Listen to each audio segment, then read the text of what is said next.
तर इथे बघा आपण गरम पाणी केले आणि आवळे वाफवाय ठेवले. ह्याच्यात बसत नाही म्हणून आपण इकडं पण ठेवलेत. गरम आहे ना. बघा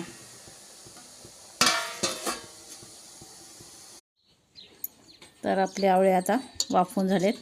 आता वाफवलेले कसे ओळखायचे बघा, हे अशा चिरा पडतात म्हणजे तर आपले आवळे चांगले शिजलेत बघा. आता हे 4 भाग करायचे आणि आपण हे बघा बघू शकता तुम्ही, ते मस्त लगेच बी बाजूला होते. आता हे सगळे असे बी बाजूला काढून घ्यायचे.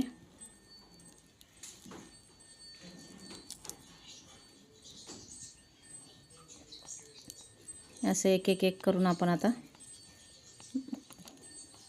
बाजूला करणार आहे आणि हे ते आपण चाळणीमध्ये ठेवणार आहोत.